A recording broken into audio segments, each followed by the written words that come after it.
Hello students, welcome again to our YouTube channel Prime Science. Now we are going to discuss worksheet 24 of Directorate of Education और हमारा आज का topic है station.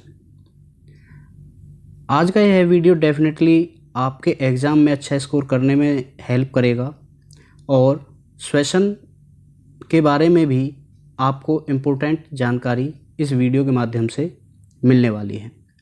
इसलिए इस video को आप लास्ट तक ज़रूर देखें और जो भी साथी आपके हमारे चैनल से अभी तक नहीं जुड़े हैं उन्हें भी यह वीडियो शेयर करें और उनकी हेल्प करें। स्टूडेंट्स, सबसे पहले हम जानेंगे स्वेशन क्या होता है। स्वेशन वह प्रक्रिया है जिसके द्वारा सजीव भोजन से ऊर्जा उत्पन्न करते हैं। इसमें मेनली दो स्टेप होते हैं, सांस लेना व कोशिकीय श्वसन। सबसे पहले हम देखेंगे सांस लेना क्या है। जब हम वायुमंडल से ऑक्सीजन सांस के रूप में अंदर लेते हैं और कार्बन डाइऑक्साइड को बाहर छोड़ते हैं, इस प्रक्रिया को सांस लेना कहते हैं। उसके बाद है कोशिकीय श्वसन। कोशिकीय श्वसन जो हम भोजन ग्रहण करते हैं और उसके पाचन के पश्चात जब हमारी कोशिकाओं में ग्लूकोज जमा होता है और जो हम ऑक्सीजन सांस के द्वारा अंदर लेते हैं, जब वह ग्लूकोज और ऑक्सीजन आपस में क्रिया करते हैं तो कोशिका के अंदर ऊर्जा का उत्पादन होता है। इसी प्रक्रिया को कोशिकीय श्वसन कहते हैं। मैं एक बार रिपीट करता हूँ। जो हमारे अंदर कोशिकाओं में भोजन के पचने के पश्चात ग्लूकोज होता है, उसमें जब ऑक्सीजन जाकर रिएक्ट करती है तो इस क्रिया के दौरान एनर्जी प्रोड्यूस होती है। इस एनर्जी का उत्पादन ही कोशिकीय श्वसन कहलाता है। कोशिकीय श्वसन मुख्य रूप से दो प्रकार का होता है, वायवीय श्वसन व अवायवीय श्वसन। हम एक एक करके इन दोनों श्वसन के बारे में डिटेल से पढ़ते हैं। सबसे पहले हम देखते हैं वायवीय श्वसन, एरोबिक रेस्पिरेशन। वायवीय श्वसन ऑक्सीजन की प्रेजेंस में होता है। यह माइटोकॉन्ड्रिया कोशिका के अंदर एक कोशिका का पार्ट होता है जिसके अंदर वायवीय श्वसन होता है। इस श्वसन की प्रक्रिया के दौरान CO2 व जल आपके एंड प्रोडक्ट के रूप में बनते हैं और ग्लूकोज का पूर्ण उपचयन होता है। मीन्स जो भोजन है वह पूरी तरह से ऑक्सीडाइज होकर के CO2 जल व एनर्जी क्रिएट करता है। इस प्रकार के श्वसन में बहुत अधिक ऊर्जा प्रोड्यूस होती है। इसमें ग्लूकोज का लगभग एक अणु 36 ATP प्रोड्यूस करता है। नेक्स्ट है अवायवीय श्वसन, एनारोबिक रेस्पिरेशन। हमने देखा था वायवीय श्वसन ऑक्सीजन की प्रेजेंस में होता है, लेकिन अवायवीय श्वसन उसके उलट ऑक्सीजन की एब्सेंस में होता है, ऑक्सीजन की अनुपस्थिति में होता है। अवायवीय श्वसन कोशिका द्रव्य और मेनली यीस्ट सेल्स में होता है, जबकि वायवीय श्वसन माइटोकॉन्ड्रिया में होता है। इसमें एंड प्रोडक्ट जो बनता है वह एल्कोहल या लैक्टिक एसिड बनता है।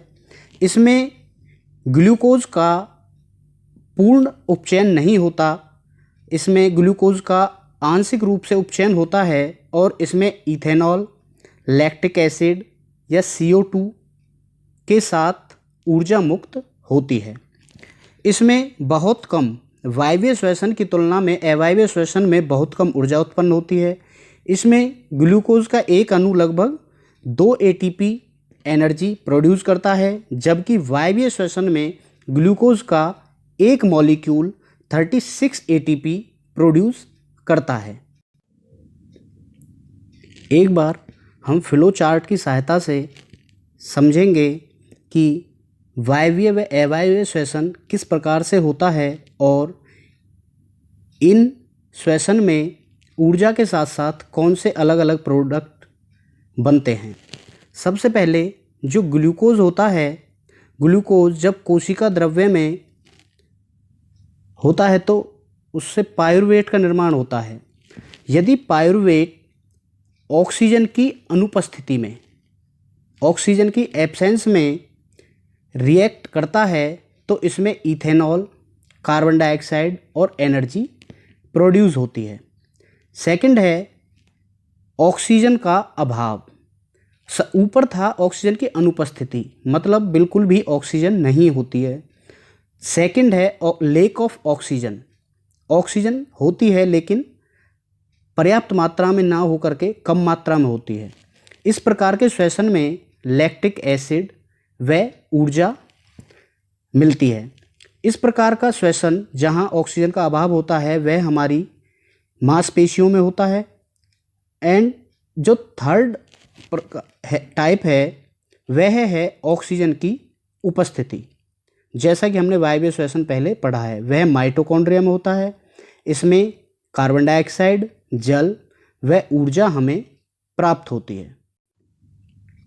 स्टूडेंट्स, अभी हमने पढ़ा था, एक नई टर्म पढ़ी थी एटीपी। ये एटीपी क्या है? एटीपी की फुल फॉर्म होती है एडिनोसिन ट्राइफॉस्फेट।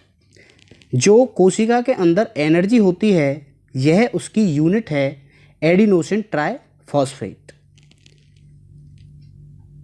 जो श्वसन में ऊर्जा उत्पन्न होती है वह कोशिका में एटीपी की फॉर्म में स्टोर होती है। यदि एटीपी का हाइड्रोलाइसिस किया जाए तो 1 मोल एटीपी से 30.5 किलो जूल एनर्जी लगभग हमें मिलती है। इसे जो सेल में एनर्जी है उसकी यूनिट भी कहा जाता है। किसको? एटीपी को। और कोशिका के अंदर जो भी क्रियाएं होती हैं उनमें जिस भी प्रकार से एनर्जी की ज़रूरत होती है वह एटीपी की सहायता से ही होती हैं।